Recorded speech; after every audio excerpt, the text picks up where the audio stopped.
Hello, everybody. Thank you very much for being with us today. We are very pleased to welcome Marion Bourgeois for an exclusive webinar on leadership in uncertain time.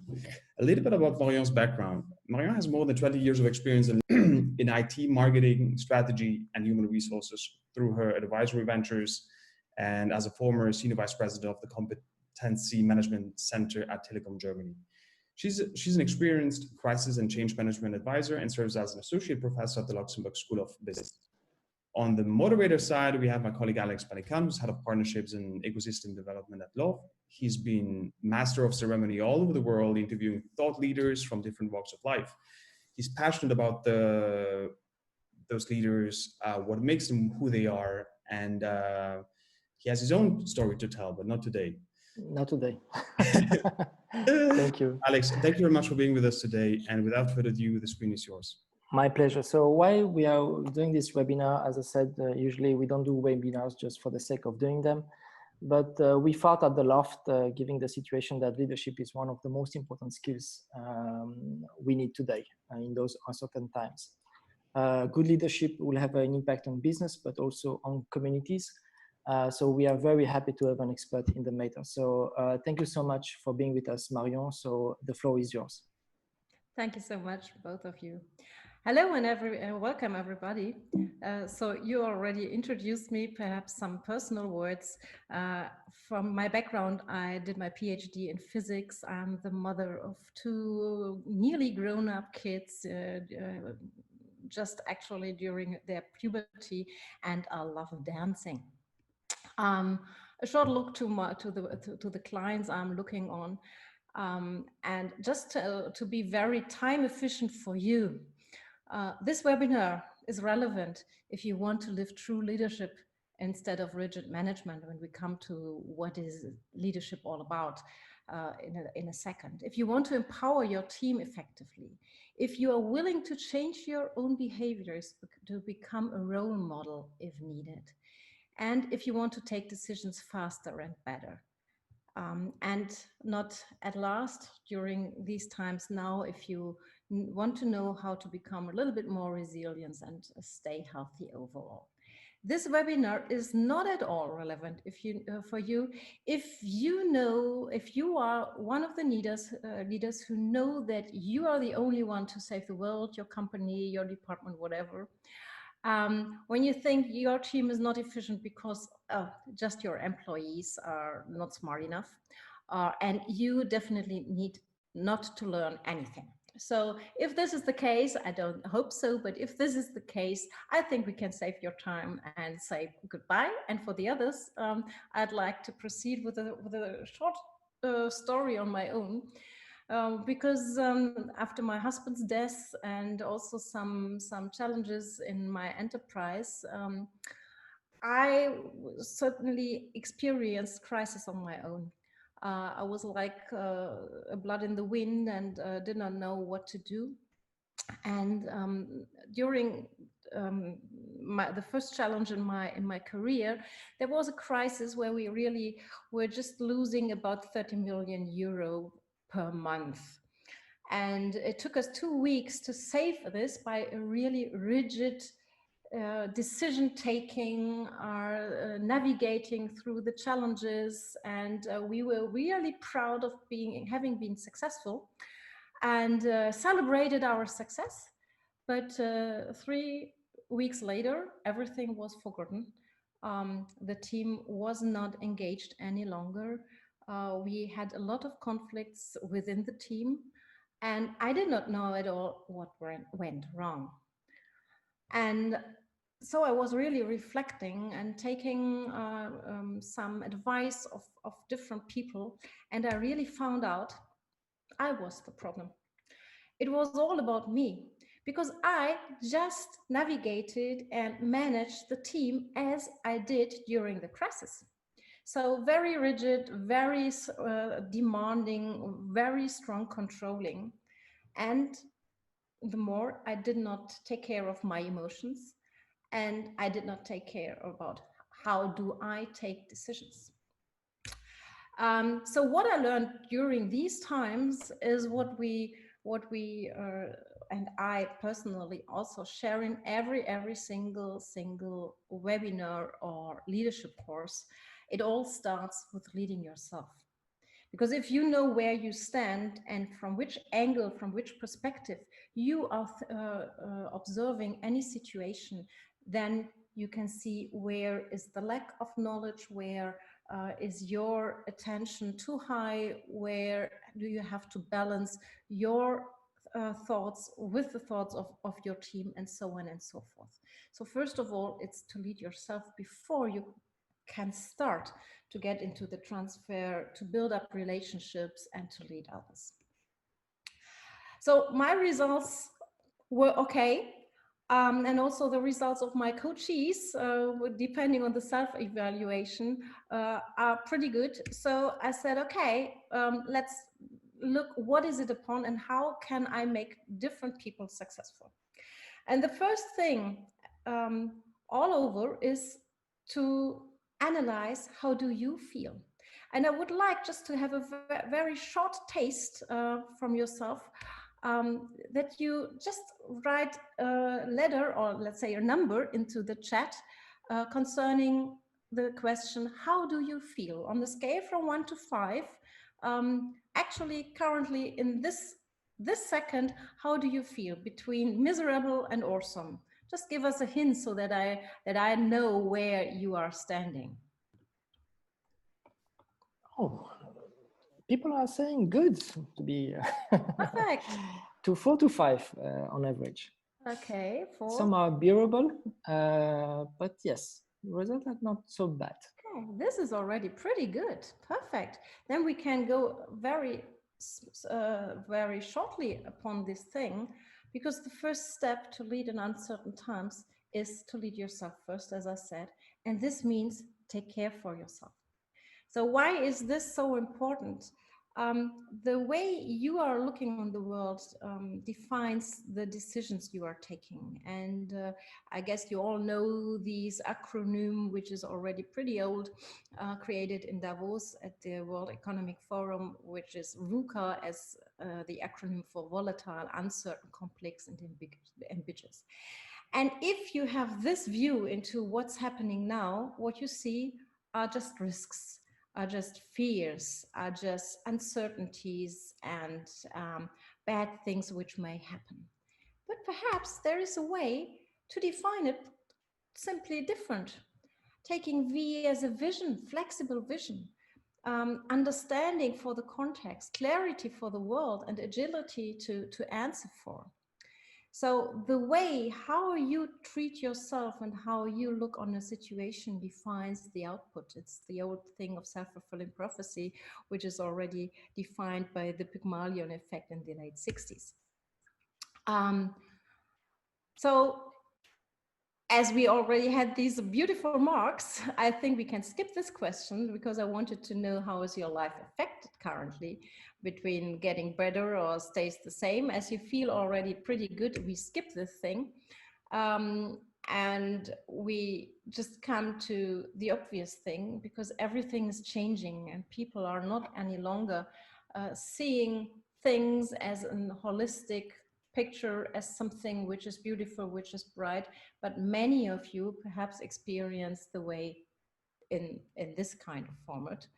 And if you think so, the more fractions you find, the more important becomes what lies beneath the waterline, and which is all about fears, doubts, stored knowledge, memories, but also the very pre-conscious level, which is selfish motivation, or also say thoughts which are not socially acceptable.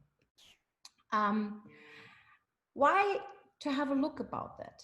Good to know about stress is that your performance are depending on your stress level. When you are too relaxed, when there is nothing to do, when you are, let's say, a little bit bored, perhaps you also experience on yourself that your performance is not the highest quality. If the stress is too high, then you also see that your performance does not increase even if you work 40 and 16 hours a day. But there is a level where you have the perfect match between stress and performance, and this is when you are engaged, when there is a demand, where you have to be creative, where you are asked for something perhaps which is a little bit higher than you are expecting yourself to deliver. This is the perfect way of your stress level to deliver beautiful performance. What we see usually is there is a stressor, then you become a little bit more tensioned, but after a time the tension relaxes and you got in this relaxation phase. What we see nowadays from many people is the following: there is one thing, one stressor, and instead of having the relaxation mode, there comes the next thing and the next step and the next and the next, and yet the tension is increasing all the way. This leads to really bad health. So you can read on your own, blood pressure is going on, muscular and back pain, and also in the end it may lead, hopefully not, but it may lead to what we call burnout or depressions. How to avoid this? I guess everyone who is already coping with leadership for a little bit, you know the good old Maslow's hierarchy of needs. And so I don't have to explain this very, very deeply. The point is, currently, we see that we have to deal with challenges which are lying on the basis, on the foundation of the Maslow pyramid, which we are not used to. So whenever you deal with people, or as long as I did my leadership career, or now my leadership coaching, I saw people, questioning themselves here in this area. There was no need to question the physiological need, because breathing, food, sleep, it's normal in our Western civilization. We do not have to be anxious about that. Safety and security almost is given. And the thing people came to me was love and belonging. How can I deal with my peers? How can I deal within my group? What can I do to get better? How do I want to evolve myself, to develop myself? And what's my purpose about? Nowadays, people are coming to me because they feel afraid in these areas. They do have huge problems here. And I do not know in which area you are standing currently. But the first point to lead yourself, to lead others afterwards, is to be very aware on which level are you struggling. And congratulations if you are still in this area. But what we see and what psychological people see all over nowadays is that the level of anxiety goes down beneath here. And whenever you are there, you do not have to talk about topics with people depending on purpose. I'm sorry to interrupt you, Marion. So what would be the question we would have to ask ourselves to know where we are? It should be something that... Yeah, so what are your current needs? Okay, and so it's what do I need now? Yeah, okay. What are the things which are still given? Yeah, usually we are here in this area or here. Mm-hmm. And did this change over the last weeks?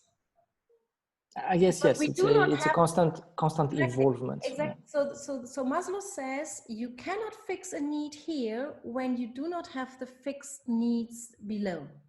So this is really a strong hierarchy.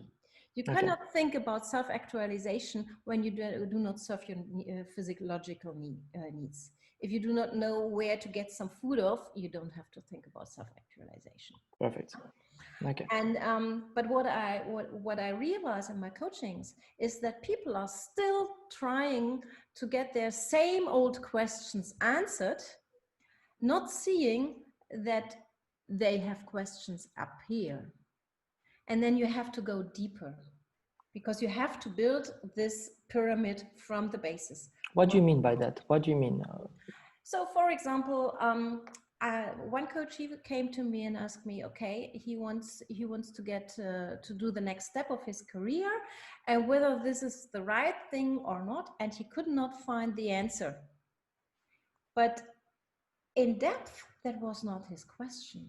He was anxious that he was losing his job, that he would not be able to earn enough money to feed his family.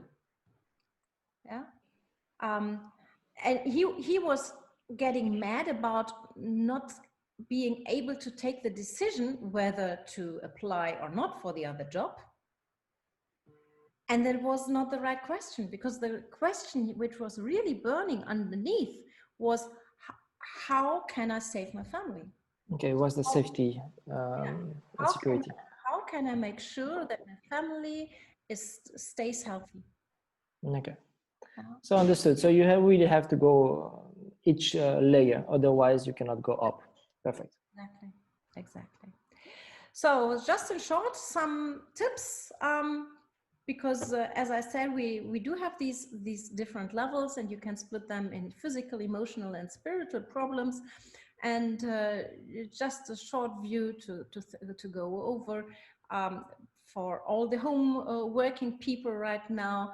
Please make sure that you fix your basis needs as relaxation,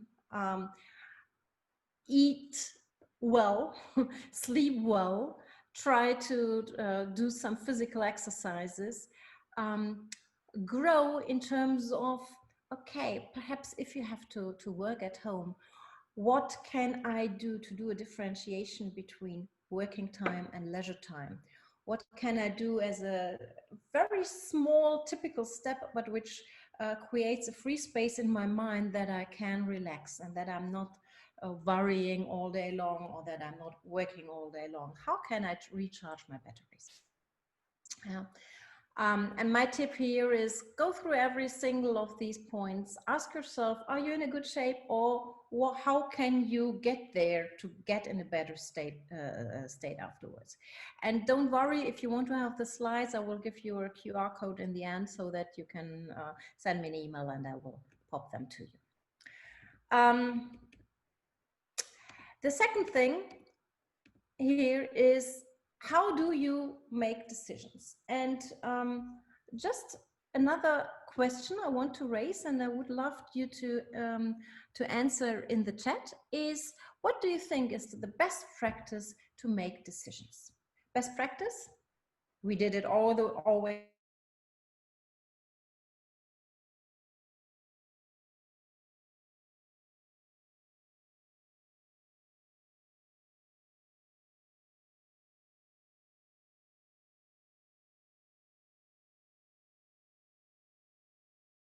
Decisions, if you have to do a short decision, just give me a short information in the chat.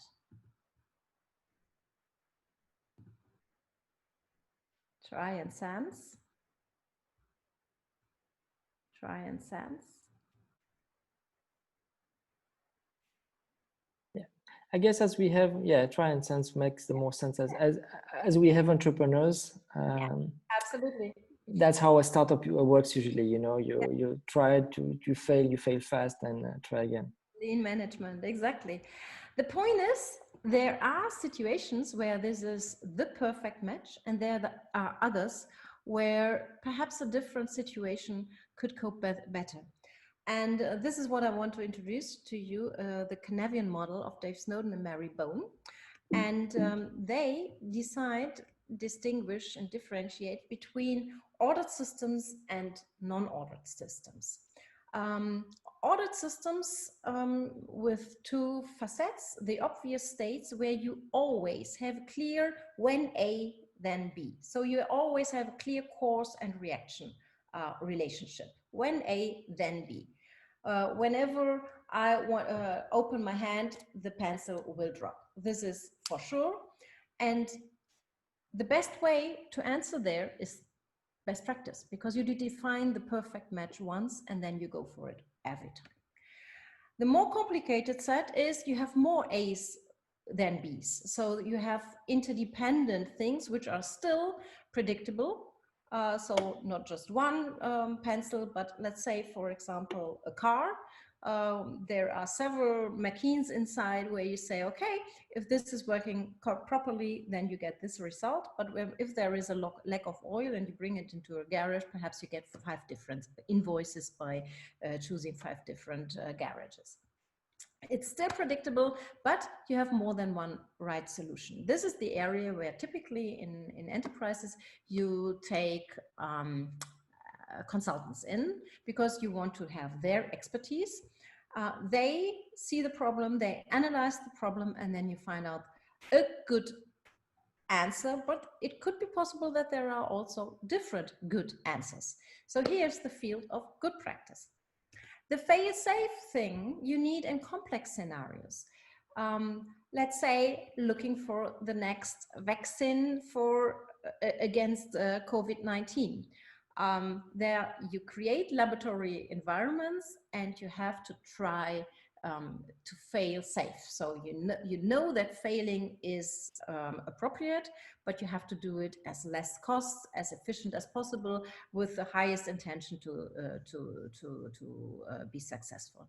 You have a lot of unknown factors. There's no predictability. You have competing ideas. What you need is some experts of different departments, so that you can probe, sense, and then you find the answer. Last thing, chaotic systems. There is no cause-effect relationship at all. You all have unknown factors and you take decisions under time pressure, turbulence. There is a 5th state. This is the so-called disorder state. And the problem is, usually every one of us facing a challenge is within the disordered state. The problem about this is, whenever you are in a disordered state,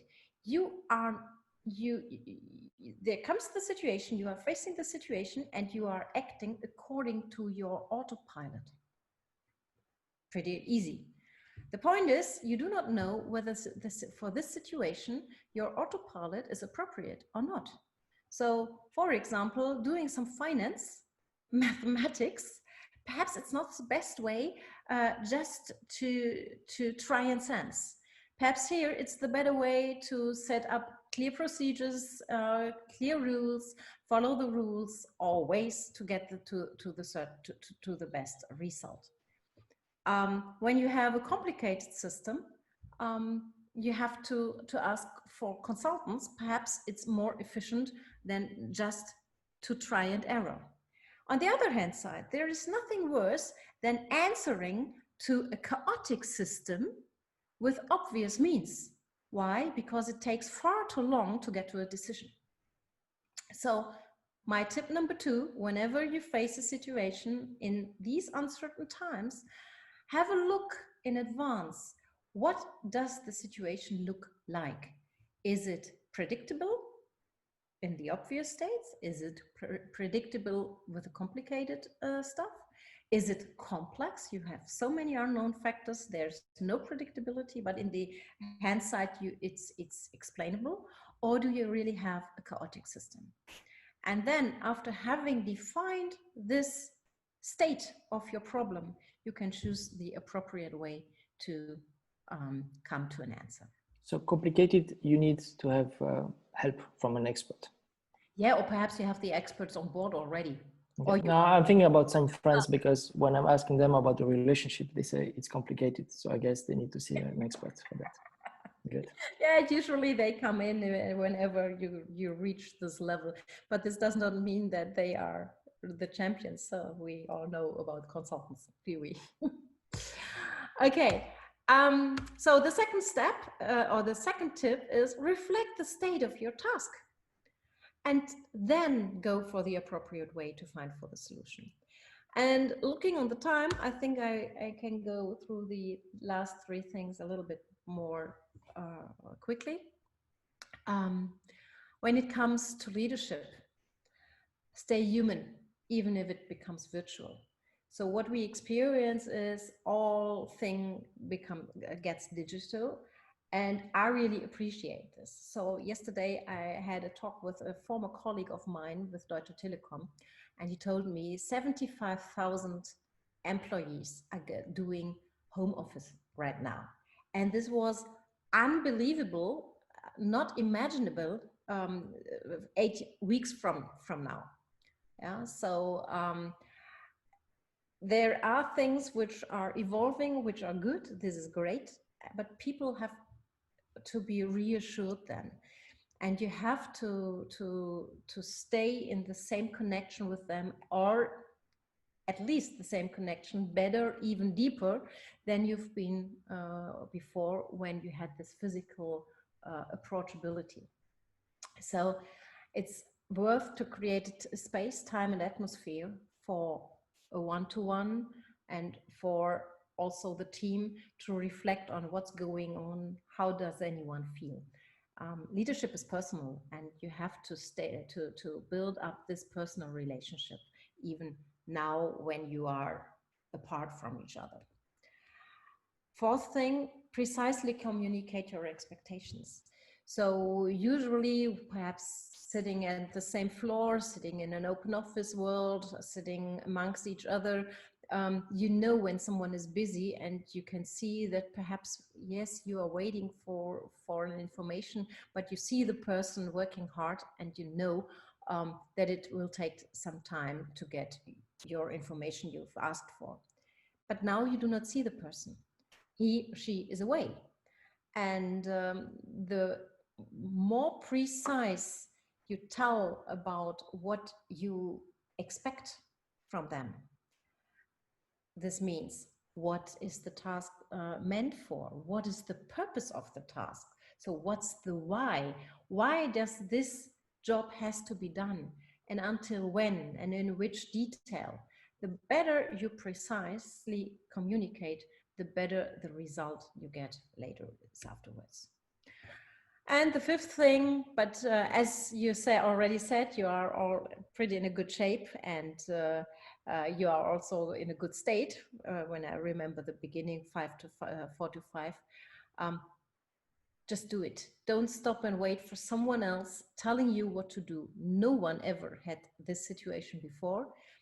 So you are the expert of your business as well as anyone else. So just do it. Because I had the chance to see Obama live last April, and to make a handshake with him. And I remember a good quote: better is better than not better. So whatever you do, and even if it's not the 100% solution, 60% is better than 0. It does not have to be perfect. Yeah. I think that's it, because we wanted to have time enough for questions and answers. If you think, okay, this is old stuff, I already knew this, and but you did a good job or you did a bad job, just scan this QR code and give me some feedback. If you want to have the slides or a little bit guidance on your way, take the next screenshot, or just contact me on my email address. Thank you. Thank you so much, Marion. So before taking questions, I mean, please put your question in the group chat. A few questions from me, Marion. So given your expertise and experience, you mentioned Obama. What are the traits of great leaders? What makes a great leader for you? I always wanted to tell a story of Candy Lightner. Shall I? Of course, go ahead. Okay, so it's a good question, and I want to rephrase. We are defining this question always in our leadership trainings, and I want to tell you a story of Candy Lightner. Candy Lightner was an accountant in the 80s in the US, and she was a completely normal woman until mother of 3, until the day where one of her kids died due to an accident with a drunken driver. And from this moment on, she fought against drunk driving. I don't know whether you know that in the 80s in the US, everyone was allowed to drive, having his permission up from the age of 16, and also drinking up to a level of 1.8 promille, 1.8. And she decided to fight this situation. She created a movement and she was successful. So in the end, all of the US states changed the law, and they decreased the amount of alcohol in the blood down to 0.5, and they increased the age of the drivers who are permitted to drive whilst drinking up to 21. And my question then always is she a leader or not? And the situations and the discussions are really weird because extremely, yeah, let's say remarkable. Because there are people telling me, well, she does not have a team. There was no one whom she hierarchically had to lead. So of course she cannot be a leader. But what comes out as a common meaning of leadership, and this is also reflecting my own thing, is you need three things. You have to have a vision which is greater than yourself. So if she just wanted to have this special guy put into prison due to the accident with her daughter, then it would have been revenge. And there is no need of leadership. This is just a deal, yeah? Just an own wish. But she wanted to achieve something bigger, something which has effect on the whole state. Yeah, so she had a vision which is far beyond her own benefits, a vision bigger than herself. Secondly, you need people to help you, to support you. You need people who are doing what is necessary, and I do not say what she wants, but doing what is necessary to be successful on the why. And the why was change the law due to save different people before drunken drivers. So the second thing is get the support of others. And the third thing, and this oftenly is forgotten when we talk about management on the one hand side and leadership on the other hand side, this is results. Of course, you still have to create results. If she wasn't successful, no one would even talk about her now. Yeah? But as she was successful, her name is well known in the States. So for me, these are the three dimensions of a good leadership. Have a vision, have the possibility to get the support of others, so make others be part of your vision, because then they are going and working and for themselves, and create results. Yeah, perfect. Thank you. I hope you will inspire some. A few questions in the form, but still I want to keep you for myself for maybe one more. My grandfather taught me something very important. In life, everything is a question of perspective. If you don't like what you see, change it. If you cannot change it, then change your perspective. It's very hard to do it.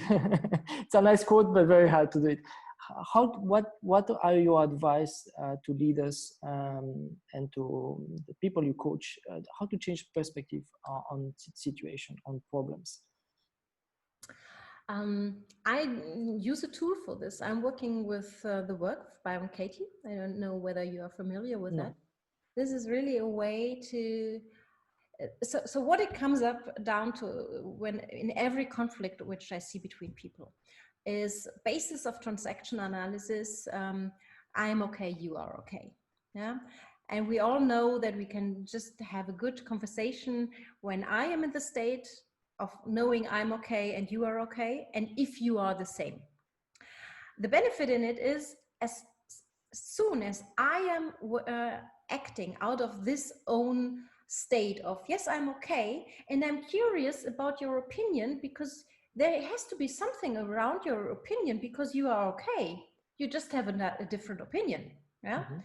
As soon as I accept you as being positive as well, I can come with curiosity. I can be open, and as soon as I act out of this this behavioral style, you will answer me out of the same thing. Perhaps not out of a sudden, but over the way, when you see that it's really my interest to support you, to understand you first, then you will open up as well. So but getting this thing, because you cannot shape the different person, but you can shape yourself. The easy thing is to come to the point, I am okay. This is pretty okay. Yeah. Not a big stuff in most of the cases. The other thing is, yeah, but my boss, my peer, my colleague, he is not okay. And this is just an imagination, because he is not okay means he does not act in a way your ideal scenario would look like. Your expectation. Your expectation of an ideal world. And as long as you stick to your ideal world, you will stick in the bad movement, in the bad state, in the bad atmosphere with him. But as soon as you say, okay, this is my creation of an ideal world, what is the good in it? So what is the good in this situation?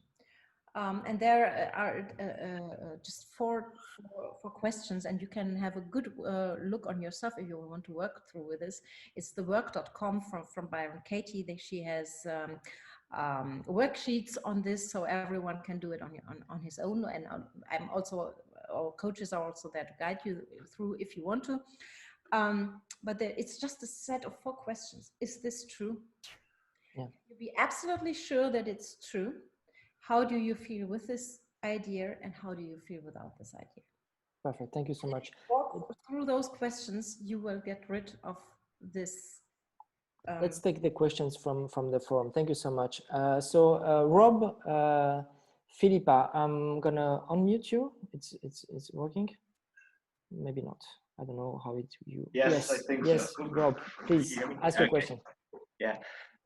Yeah, Marion, very interesting. I enjoyed listening and watching it. What permanent changes do you think might come or will come from all this in terms of decision making, in terms of leadership? Or is it just that in 6 months, 12 months, we're going to fall right back to where we were? Is there anything that's going to stick, you think, after all this? I cannot be, or I do not have an objective view on this, because of course my view is a wishful thinking. And my wishful thinking means, of course, I want that things stick like they are. And I'm going for doing some interviews with people, just asking them, so what is possible nowadays, which was not, or seems not to be possible some weeks ago, just to have it with a stick, yeah, with a proof of record, we did it. So let's stick to the example homework. This is something which was new, or let's say having really important meetings where the stakes are high, even by Zoom call, instead of taking the aeroplane to visit someone. I think we all agree that during the times of climate change, or we should avoid too much traffic. The longer the situation takes, I guess, the more we will learn this new behavior, and we will adapt to this new behavior. And I think the responsibility is up to every one of us. So to take the self-responsibility to say, okay, we learned that A, B, C, D, E, and we don't want to get back to a state where we've come from. And this is the point where I am really engaging and want to empower people to take the self-responsibility, because there is so much more possible, and we see it now than it has been in the past. And so I know my colleagues, I know some of the enterprises seeing the beauty in what's happening, also the risk. We don't have to talk about all the challenges. So my personal answer is yes, there will be another future.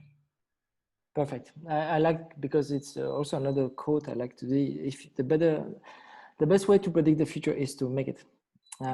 So thank you, Rob, for the question. Another question from Paolo. Paulo?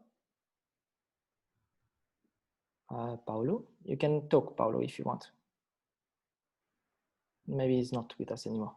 So Paulo, question is, what is the best communication tone when dealing with introverts?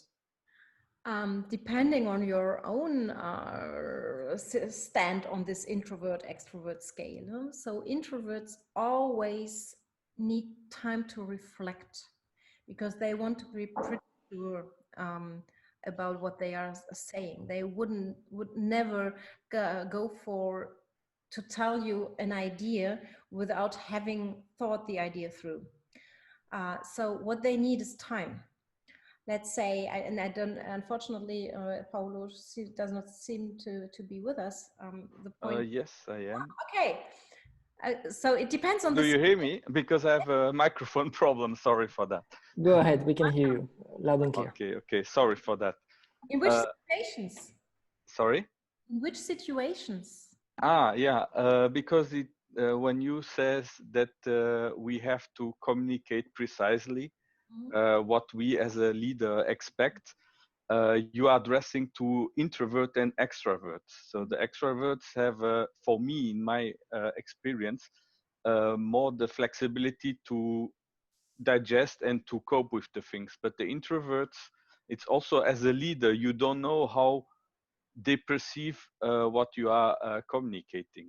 So because my goal at the end of the day is to have them understanding my expectations and to have them working at very efficiency and have the at the peak of level of energy and voila, feeling satisfied. So first small tip, take active listening or the exercise of the talking stick. So talking stick is what is a methodology from the Indians saying, okay, I tell you something and you are just allowed to come with your decisions or with your arguments as soon as you can explain me what I have told you. So really if you want to tell something to them, give them time to digest, and perhaps by giving the information back to you. So when I was talking to you, being introvert, I would say, well, Paulo, what did you understand? And then silence. Because we extroverts, and I'm highly on the extrovert scale, so I know exactly what I'm talking about. When I say, okay, do you have a question? Okay, no, fine, done. This is working for an extrovert. If I say, do you have a question?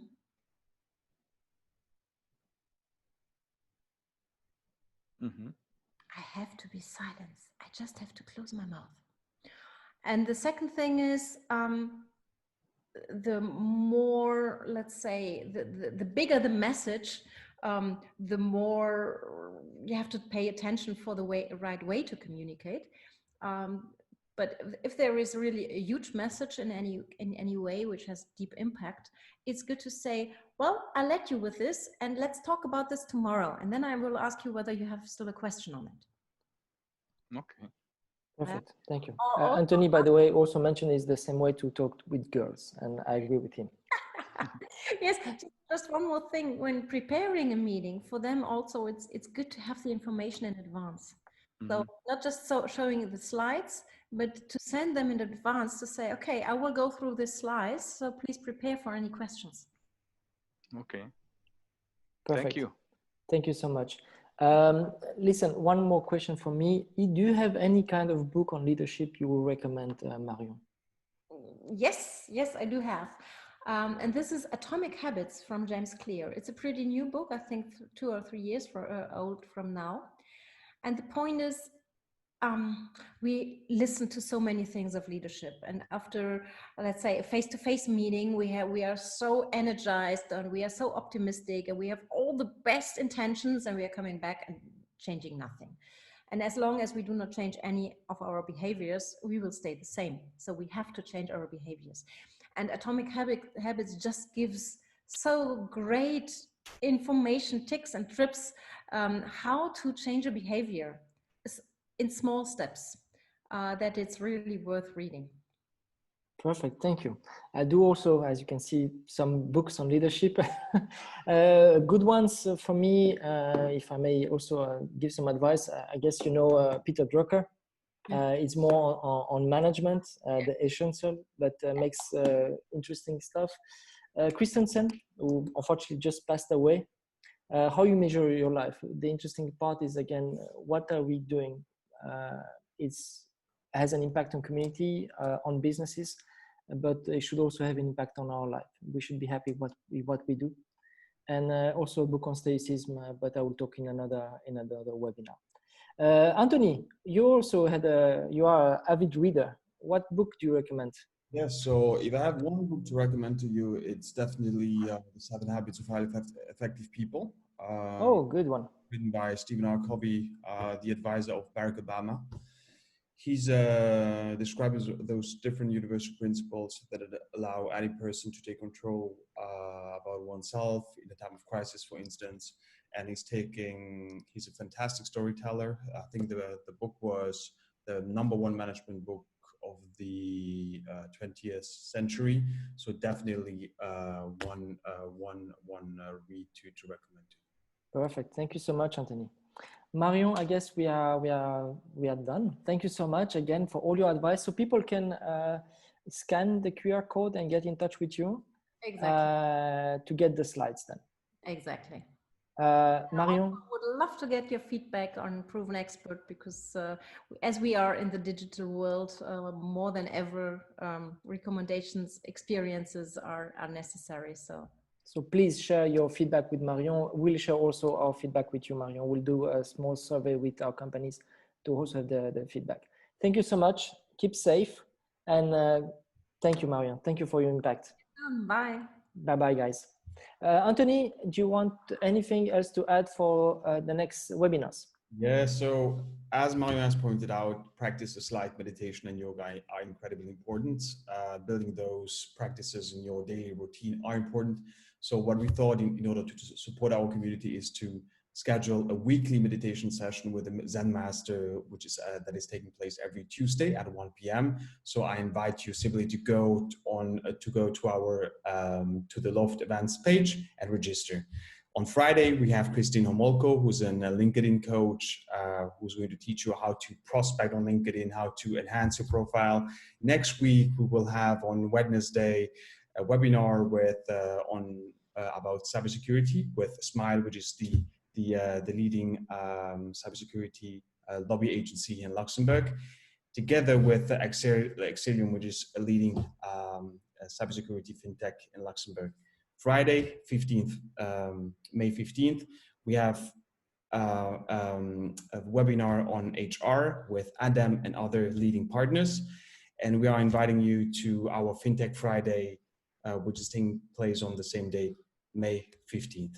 Thank you. Thank you so much, Anthony. So Marion, please join us for our FinTech Friday next Friday, okay? We'll send you the details for connectivity. So people can also maybe talk with you later, maybe also on a more private level. Yeah, sure. Thank you, guys. Keep safe, enjoy your day, and see you on Friday. Bye-bye. Thank you very much. Bye.